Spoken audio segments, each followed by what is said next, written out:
It's that I was thinking of saying nothing special about this. Just gonna go on reading from um, Exodus 43 to as far as I feel like reading today.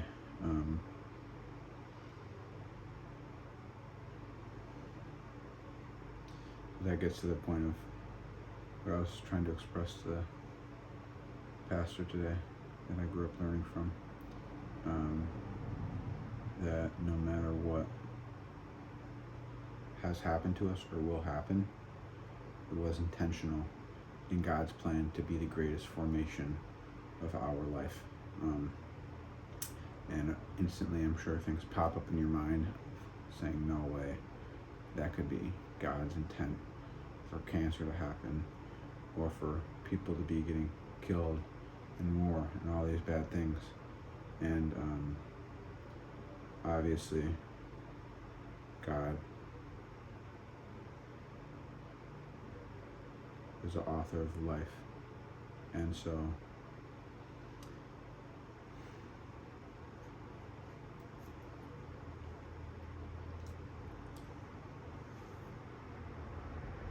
it's easier to understand now, of course, looking for, okay, how is God good when he allowed all those people to die in the Old Testament? When you read through the scriptures, you see God mention it's not time for the Amorites and the Hittites or whatnot. Might not be the right names, but it's not their time yet to die. The people in the land of Canaan, because their iniquities, their unfair behavior, their wickedness is not yet complete. And you think, how would God allow us to do wicked acts? And that's to show us that they are wicked because we thought we were judging righteously, but obviously we were tricked by the father of lies, the devil. And this is all of us in our own way, and we're not better than anyone else, I believe, by the grace of God. And I think that's the only way to actually start to judge everyone righteously, where now, obviously, I feel like, what's the best way to share the gospel? Well, I knew logically I was just going to show everyone the clear proof of God and how denying him is complete foolishness. And so you should get on the right side, the side of the light, be a child of light and not a child of darkness, right? And that's all the grace, the gift of God, which is Jesus Christ, his word, his creation, his manifestation in his body, his Adam, his man, who he's creating, all of us, shaping us, forming us in his image with free will and a desire to do good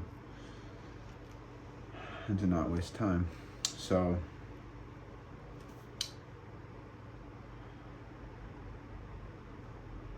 I'm going to enjoy this real quick. I'm going to focus on reading, and of course, yes, maybe my mind will go over to, oh, I want to hit nicotine, or I want to smoke weed, or I want to eat more chips. But seeing that I ate all the chips, and I could just wait and enjoy these momentary gifts that God has given me, and actually fully enjoy them and not feel like I'm abusing them and a slave. And to my desires. I have a limited amount of time because my girlfriend just told me she's headed back, so I want to read and get as far as I can and enjoy it as much as I can.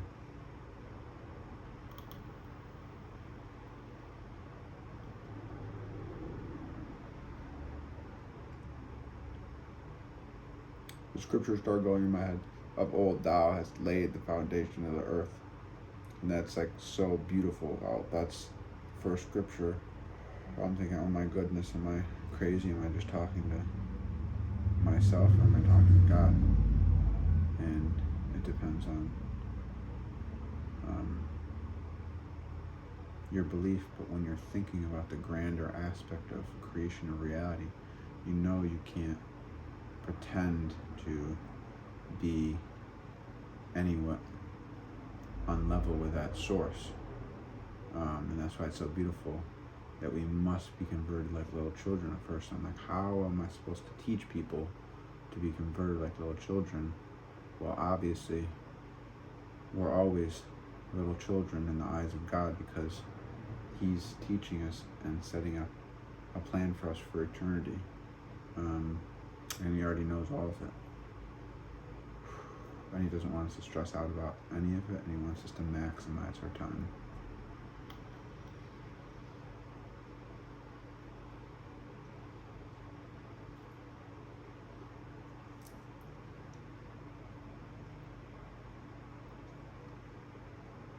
So in the name of Jesus, Father, please help us to love You with all of our heart, all of our desire, all of our soul, all of our connection and experience, and all of our strength, all of our thought and production. Please help us to love You and our neighbor as we love ourselves. Genesis 43. But the famine in the land was severe.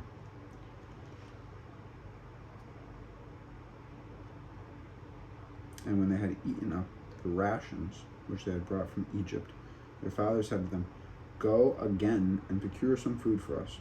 But Judah said to him, "The man warned us, 'Do not let me see your faces again, unless your brother is with you.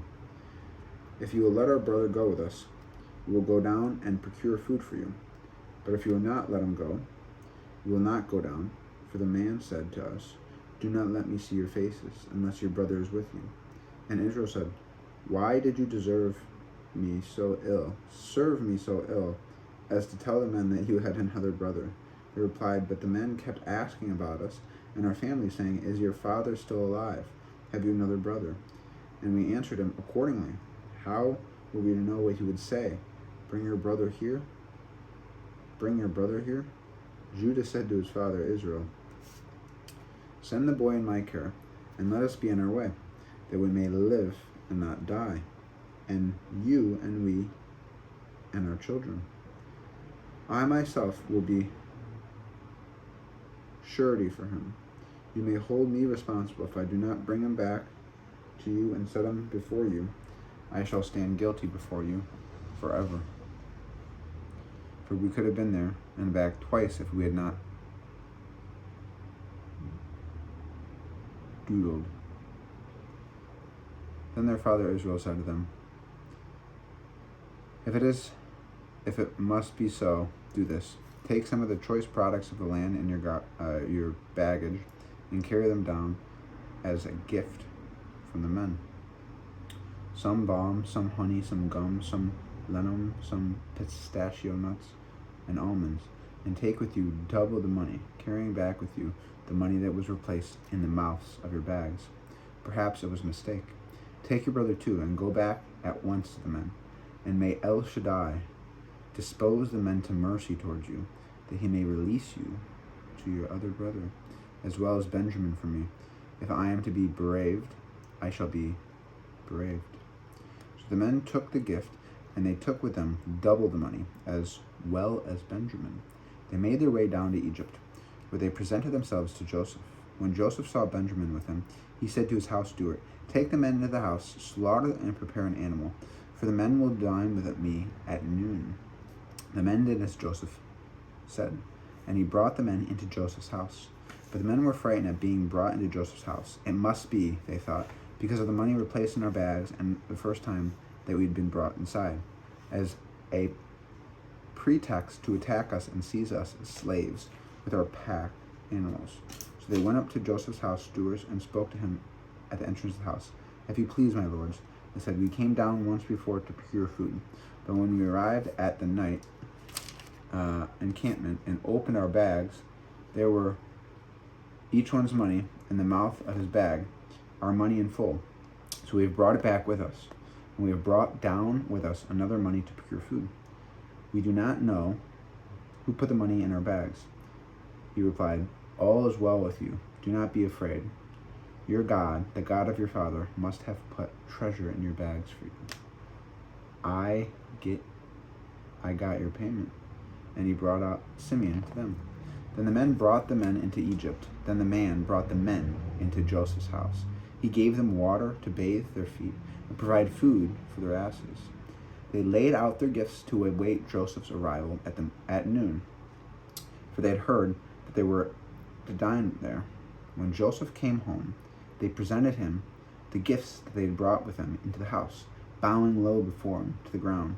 He greeted them, and he said, "How is your aged father of whom you spoke? Is he still in good health?" They replied, "It is well with your servant our father. He is still in good health." And they bowed and made obedience. Looking about, he saw his brother Benjamin, his mother's son, and asked, "Is this your youngest brother of whom you spoke to me?" And he went on, "May God be gracious to you, my boy." With that, Joseph hurried out, for he was overcome with feeling toward his brother, and with the verge of tears. He went to a room and wept. And there he washed his face and reappeared, and now in control of himself, gave the order, "Serve the meal." They served him by himself, and them by themselves, and the Egyptians who ate with him by themselves. For the Egyptians could not dine with the Hebrews, since that would be abhorrent to the Egyptians, as they were seated by his direction, from the oldest in order of his senior, to the youngest in order of his youth. The men looked at one another in astonishment. Portions were served for them from his table, but Benjamin's portion was several times that of anyone else, and they drank their fill with him. Genesis 44. Then he instructed his house steward as follows: "Fill the men's bag with food, and as much as they can carry, and put each one's money in the mouth of his bag. Put my silver goblet in the mouth of the bag of the youngest one, together with his money for the rations." And he did as Joseph told him. With the first light of morning, the men were sent off with their pack animals. They had just left the city and had not gone far, when Joseph said to his steward, "Up, go after the men, and when you overtake them, say to them, 'Why did you repay good with evil? It is the very one from which my master drinks and which he uses for his divinations. It was a wicked thing for you to do.' He overtook them and spoke these words to them. And they said to him, 'Why does my lord say such a thing? Far be it from your servants to do anything of the kind. Here, we brought back to you from the land of the Canaan the money that we found in the mouth of our bags. How then could we have stolen any silver or gold from your master's house? Whichever, if your servant is found with it, shall die. The rest of us, moreover, shall become slaves to my lord.' He replied, 'Although what you are proposing is right, only the one with whom it is found shall be my slave, but the rest of you shall go free.' So each one hastened to lower his bag to the ground, and each one opened his bag. He searched the beginning with the oldest and ending with the youngest, and the goblet turned up in Benjamin's bag. At this, they rent their clothes. Each reloaded his pack animals and returned to the city. When Judah and his brothers re-entered the house of Joseph, who was still there, they threw themselves on the ground before him. Joseph said to them, 'What is this deed that you have done? Did you not know that men like me practice divination? Judah replied, 'What can we say to my lord? How can we plead? How can we prove our innocence? God has uncovered the crime of your servants. Here we are, then slaves of my lord, the rest of us as much as in whose possession the goblet was found.' But he replied, 'Far be it from me to act thus. Only he whose possession the goblet was found shall be my slave. The rest of you go back in peace to your father.' Then Judah went up to him and said, 'Please, my lord, let your servant appeal to my lord, and do not be impatient with your servant, you who are equal of Pharaoh. My lord asks his servants, have your father or any other brother? You told me, Lord, we have an older father, and there is a child of his age, the youngest. His full brother is dead, so he alone is left of his mother, and his father dotes on him. Then you said to your servants, bring him down to me, that I may set eyes on him. We said to my lord, the boy cannot leave his father. If we were to leave him, his father would die. But you said to your servants, unless your youngest brother comes down with you, do not let me see your faces. When you come back to your servant, my father, we reported my lord's word to him. Later our father said, go back and procure food for us. We answered, we cannot go down Only if our youngest brother is with us can we go down. For we may not show our faces to the man unless our youngest brother is with us.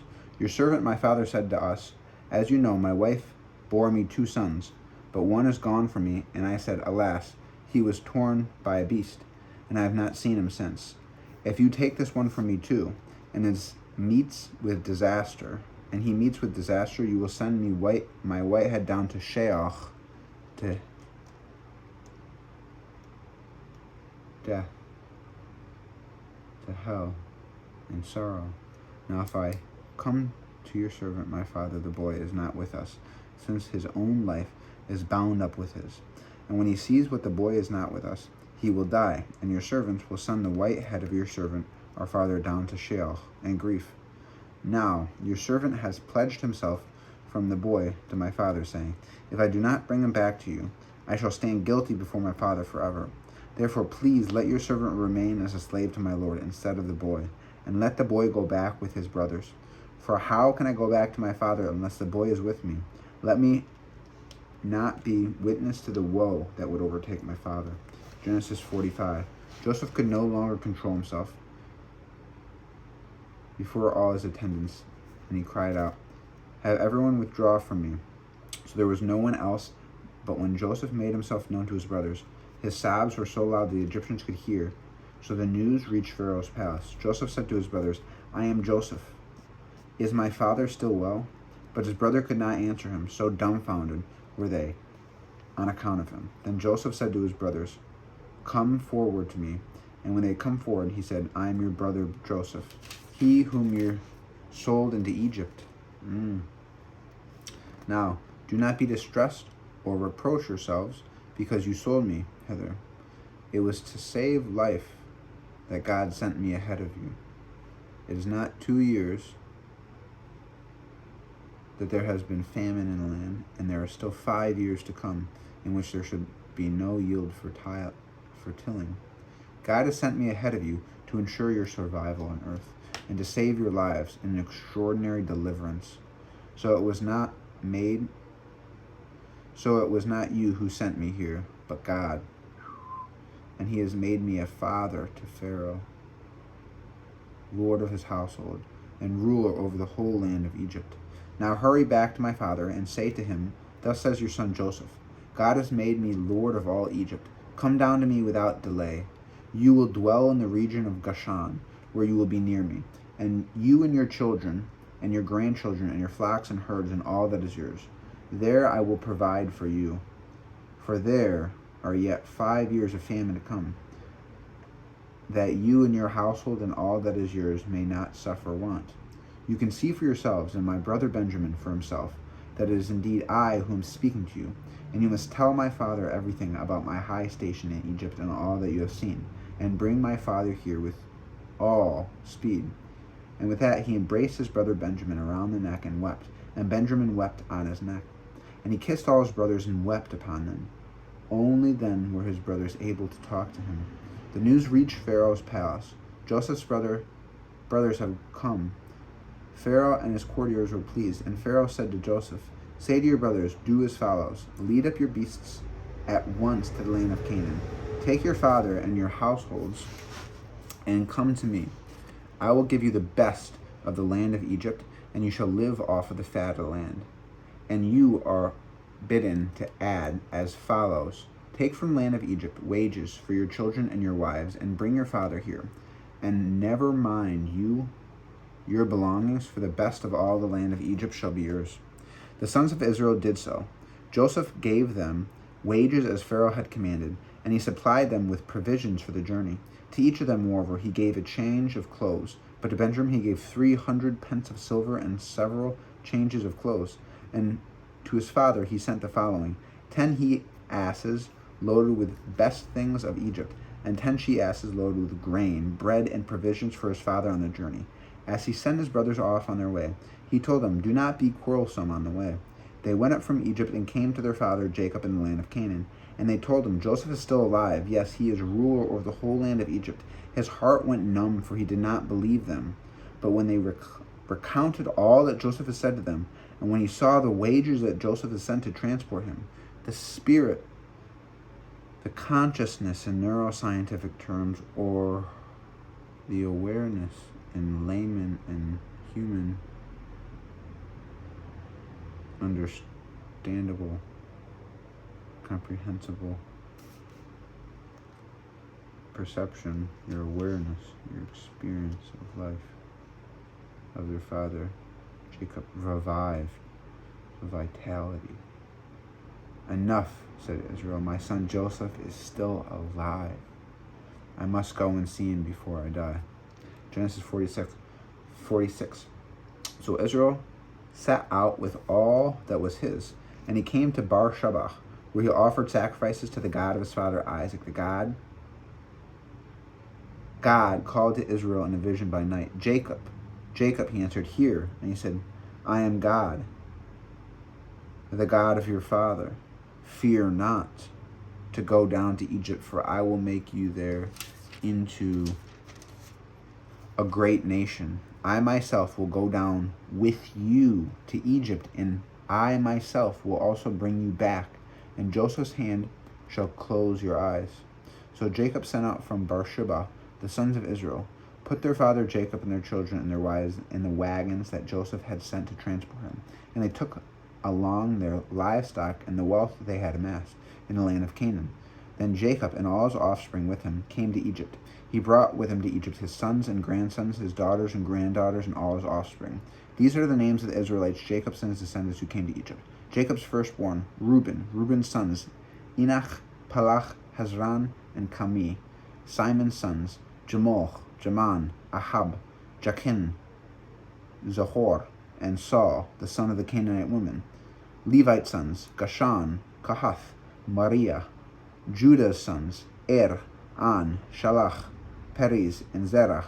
Be'er and Un had died in the land of Canaan, and Periz's sons were Hezron and Hamul.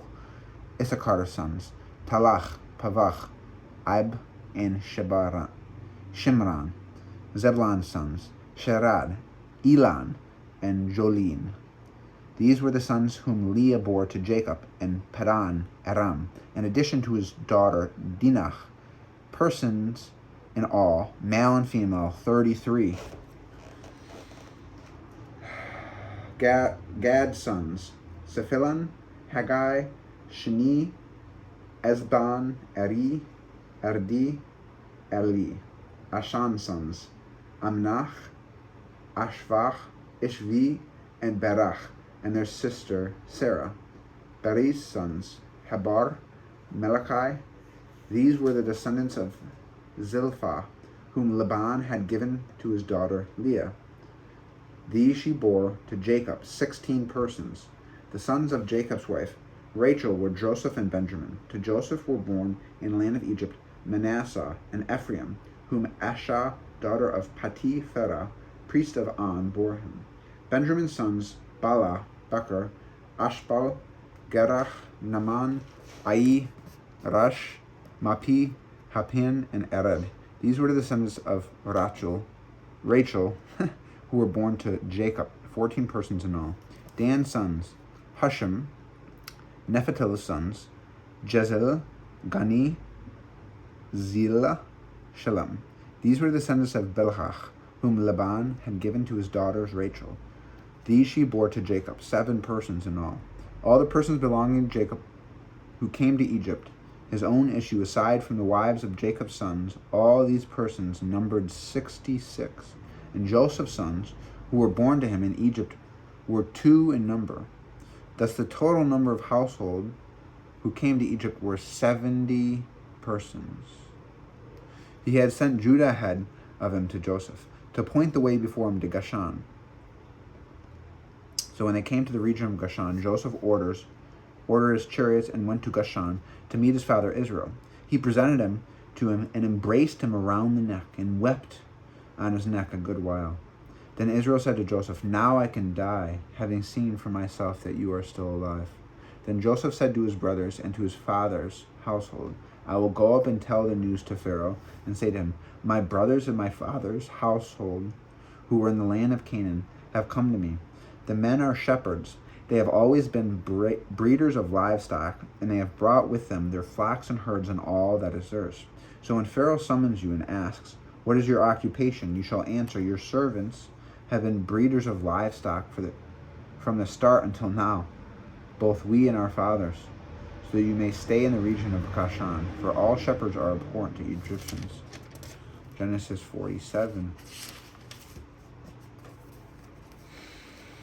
Then Joseph came and reported to Pharaoh, saying, "My father and brothers with their flocks and herds and all that is theirs have come from the land of Canaan and are now in the region of Goshen," and selected a few of his brothers, and he presented them to Pharaoh. Pharaoh said to his brothers, "What is your occupation?" They answered to Pharaoh, "We, your servants, are shepherds, as were also our fathers.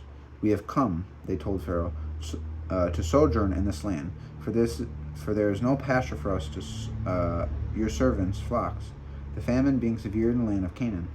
Pray then, let your servants stay in the region of Goshen." Then Pharaoh said to Joseph, "As regards to your father and your brothers who have come to you, the land of Egypt is open before you. Settle your father and your brothers in the best part of the land. Let them stay in the region of Goshen, and if you know any capable men among them, put them in charge of my livestock." Joseph then brought his father Jacob and presented him to Pharaoh. Jacob greeted Pharaoh. Pharaoh asked Jacob, "How many are the years of your life?" And Jacob answered Pharaoh, "The years of my sojourning on earth are 130. Few and hard have been the years of my life, nor do they come up to the lifespans of my fathers during their sojourns." Then Jacob bowed to Pharaoh's bid Pharaoh farewell, and left Pharaoh's presence. So Joseph settled his father and his brothers, giving them holdings in the choicest part of the land of Egypt, in the region of Ramses, as Pharaoh had commanded. Joseph sustained his father and his brothers and all his father's household with bread down to the little ones. Now there was no bread in all the world, for the famine was very severe. Both the land of Egypt and the land of Canaan languished because of the famine. Joseph gathered in all the money that was to be found in the land of Egypt and in the land of Canaan as payment for the rations that were being procured. And Joseph brought the money into Pharaoh's palace. And when the money gave out in the land of Egypt and in the land of Canaan, all the Egyptians came to Joseph and said, "Give us bread, lest we die before your very eyes, for the money is gone." And Joseph said, "Bring your livestock, and I will sell to you against your livestock if the money is gone." So they brought their livestock to Joseph. Hey, babe. Have a good day.